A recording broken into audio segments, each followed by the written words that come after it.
Hey guys, here to show off my 90-gallon aquarium, my Reef aquarium I've been messing with for about a year now. And right now what I'm showing is the Wright Safari LEDs. And this is what I use for nighttime viewing. And you can see they really kind of focus in on the little reef that I have set up here. They don't really span out too far, but it's really exactly what I wanted. You know, they just shine right down on there and really highlight the corals. Get those green corals really popping out. And so that's what it looks like during the nighttime. Now I'm going to turn those off, and I'm going to turn on the Kessel A360Ws, is I believe what they're called.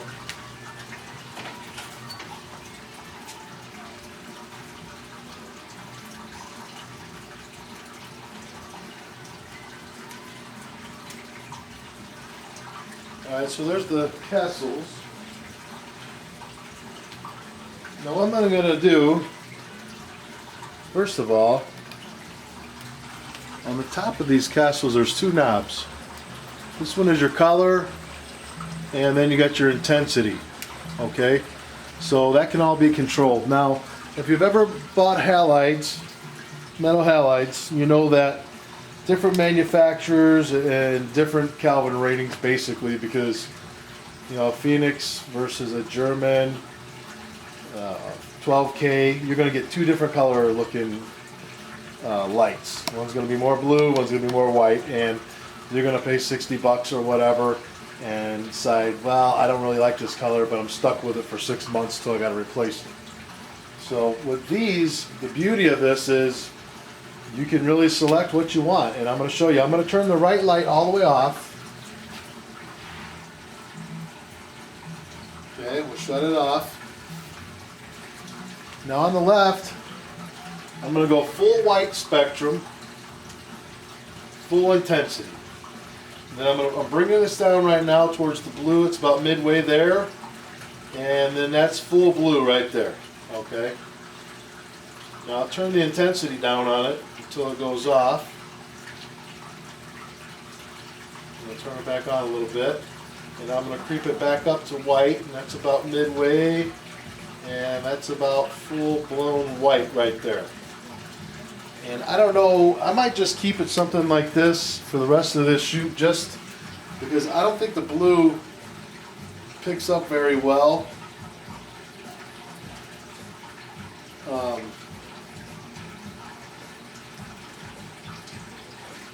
don't think the blue picks up well when you're trying to videotape. So I'm gonna leave it like this just for the sake of this recording here.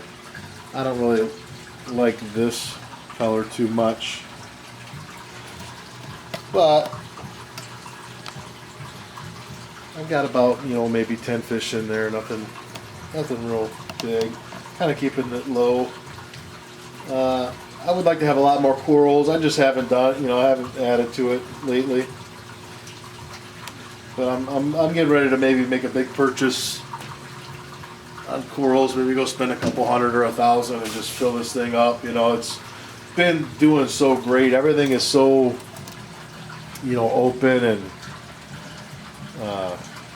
all my corals are doing great, so I think it might be time. I want to show you this wave that I'm getting. That's what the Jabo, let's see what we call it. That's the WP40. Let me go turn my other light on real quick.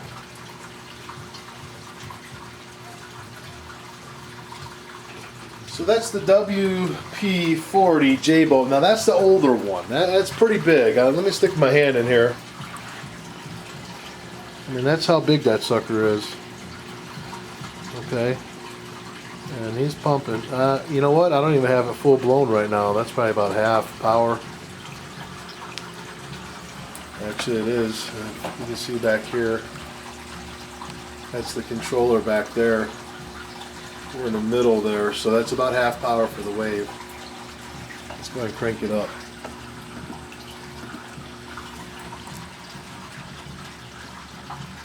Okay. So now we got full power on it. Pretty much lapping the top of the... No, not really. But corals love it. And then over on this side, okay, so I had him running, the WP60 was running the whole tank. Then about a month after I bought that, these come out. Okay, so they released these out. This is the RW15, okay? Now you can see here, a lot smaller and probably just as powerful, okay? Maybe even a wider fan on the water, okay? But, so I ended up buying 2 of those. And within probably 5 or 6 months, both controllers quit working. I got, one controller fell apart where you plug it in. It just wasn't making connection, and then it broke inside there. It was just real cheap. The second controller, actually, you can keep everything plugged in and power up and it will run, but you can't control it. It's basically stuck full speed all the time. So I just kept it in there for just for circulation. So that's what I have right now, and it doesn't really affect the wave maker. I still got good waves on there. So that's what I'm running on the tank right now for circulation. I want to show you my filtration system.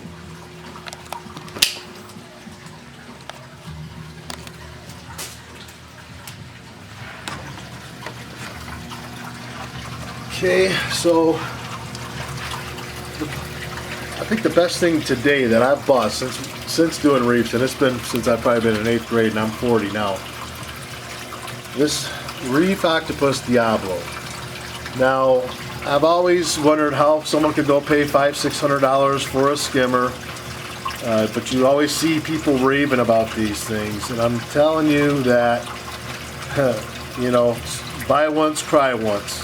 Get yourself the best skimmer you can get, and this thing is just phenomenal. I've always wanted a skimmer that worked like this, but I've always fell in the trap of buying the cheaper or the newfangled this and that. I could have saved myself a lot of money a long time ago by buying this thing. Okay, and on this, what I'm looking for in this area right here, I want to see pea-sized bubbles in this area right here. Okay. Now those bubbles are probably a little bit large right now, so that's not really how I'd want it set. So I'll come over here. I got that valve right there, and I'm just going to adjust it about that much, and then I'm going to watch it for about a minute and see what it does. But you can see here, I mean, nice stiff foam on that thing, and you know, you could tune it differently to act different, basically. You can see I'm getting some watery, which I don't mind. Hey, as long as it's pulling anything out of there, I don't mind. But usually what I'm pulling out of there looks like coffee. Okay, so I got the 12 Reef Supply dual reactor. This is GFO and carbon. I haven't run. It's barely running. You know, I keep having to plug in.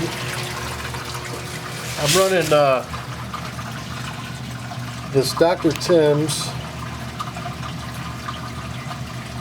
Tim's Aquatics NP Active Pearls. Okay, I'm running those on this Aquatop MR30. Okay, and right now it's not running because the hose keeps coming out of my pump. I've changed the pump on it. This pump that I got is the Rio 10HF. I think it's 660 GPH. And right now I got it tuned back. It's only got about a quarter of the power being used. And you can see things look like lottery balls flying around in there. And what I've discovered on these, okay, is that you put your dry ball, your pellets in there, and everything functions properly, just like this. Okay, everything's flying around real good. Well, what happens is those balls start picking up bacteria on them, and that's what they're supposed to be doing, and they get heavier. So everything just locks down. They're going to sink to the bottom, and the flow that you had before isn't going to move the pellets, so you have to adjust it. The pump that this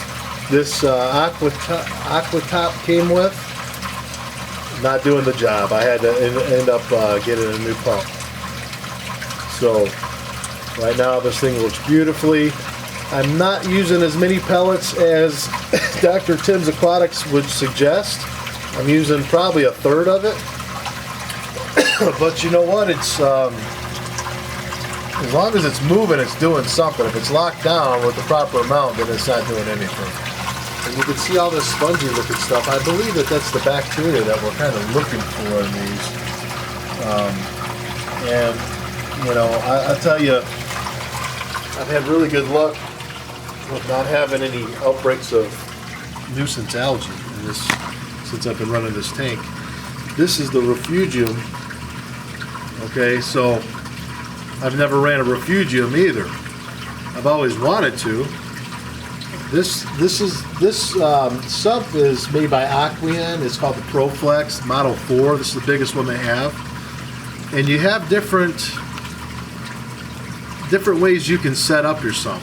And one option was having the refugium. So I went ahead and did that, and I'm real happy with it. I put some miracle mud in the bottom. I put a handful of this algae in there and a couple different types like dragon's breath. I don't know if you can see there, you know. And this stuff just grows like crazy. I'm pulling it out all the time. And so it's pretty much robbing the tank from all the nutrients. It's kind of stealing it all for in here. So that's what I like. That's what I wanted it to do. I mean, honestly, I only clean my glass, you know, maybe once a week. Sometimes I skip a week, and it's just not that bad. So far, I'm real happy with the way I'm controlling algae in this tank.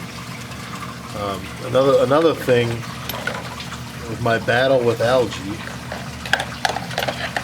this time around is what I ended up getting was this. It's a Hannah Checker, made by Hannah. It's a phosphate kit, and this gives you an actual number, so you know exactly what your phosphate levels are at. So it's better than trying to distinguish between a slight color of blue and another slight color of blue. I'm really happy with it. And then this right here is another test kit I'm real happy with. This is the Red Sea Magnesium test kit. Real happy with that too. I just put these, you know, you would normally put nuts and bolts or wire nuts in there, and I just kind of mounted them to the door, and the door still shuts nice, flush in there, and it keeps all your stuff. And then on this side, I keep my pH probe. And I got a little, when I'm doing water changes, what I'll do is just jot everything down before and after. So like for instance, my FOS that time was 0.04. I did a 20-gallon water change, brought it down to 0.03. It's not abnormal to see this tank riding at 0.00 for FOS. I can see here that it's about time to do a filter sock change. See how high the water's getting there? It's telling me that there's restriction in those filter socks, and that's about when I would change those. And I got 9 total. I got, you know, Bulk Reef Supply's got a good deal. And I've had a couple different type of filter socks. Bulk Reef Supply has the best quality. Certain ones fall apart after you hose them off and stuff. I hose mine off and I soak them in bleach water for about a day or two, and then soak them in water with, spray them off again, soak them with water with the chlorinated drops, and I've had, especially the ones that this Aquarium came with, those things have disintegrated to cotton balls basically. So I suggest Bulk Reef Supply. They got the best when it comes to the those socks. I'll show you here. This is my return from the tank. Okay, so it comes, you got a corner return, it goes down and into the filtration system. You see the second one towards the back, that's actually coming from this, which is a calc stirrer. This is by Avast Marine Works. And let me see if I can get you, see at the bottom how it's just kind of stirring real slightly. There's a motor in that compartment there. It goes out to a rod, and it's just got a little stir at the bottom. It just keeps that stirred up. Here's my RO water, comes in through that line, goes about 3/4 of the way down, ends right there, and that's where we fill water from my makeup water. Fresh RO goes into this unit, fills it up, and it's going to raise the level to go into that elbow. Now at the top there's a crust there that you don't want. Okay, you want basically everything in the middle. You don't want the stuff down there or at the very top. You want all this stuff in the middle. And that's what goes into my tank for makeup water. And then since we're right here, I'll show you. I just got a little closet next to my aquarium there, and this is all my Bulk Reef Supply stuff that I use. Just your normal stuff. This is my Bulk Reef Supply 5-stage RO unit. It comes with a gauge, shows you there I got about 60 pounds. And what I really like about this, turn this on. I'm running this right now, so it should give us a number. Right now, my TDS meter is showing me that I got 0.01 coming in. After I'm filtered, I got 0.00, so it's telling me that everything's still good. If I'm picking up any TDS on that coming out, then I want to change that filter. Okay. Let me see if I can show you this here.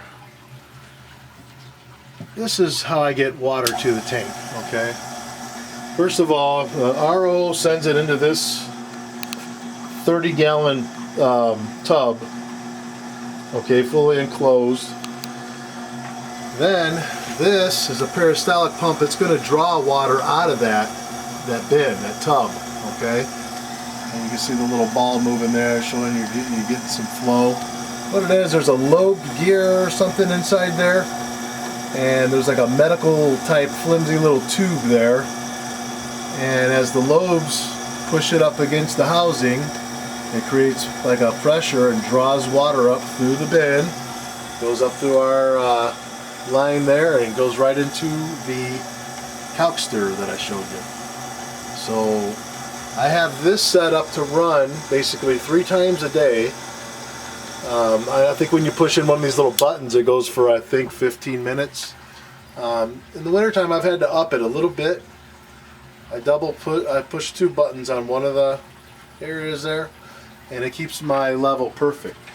Now, I've got forced air heating, so I'm thinking it just dries everything out. So this summer, I'll probably be, maybe taking 1 full notch out of there, or maybe 2, to get the same results, meaning keeping that level right there in that sump right where it's at.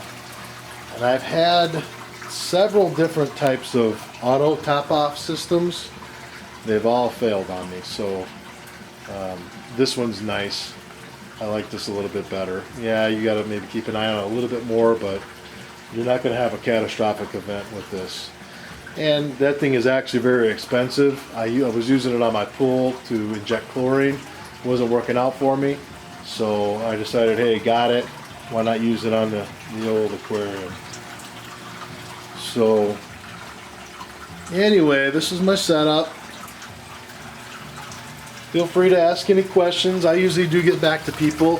If you're like me, before I buy any equipment, I'm gonna YouTube it. I'm gonna Google it and see what people are saying about it.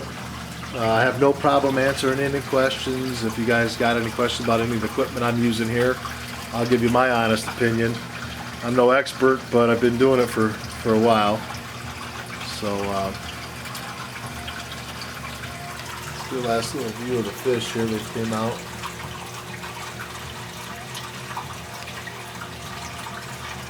Alright guys, thanks for watching.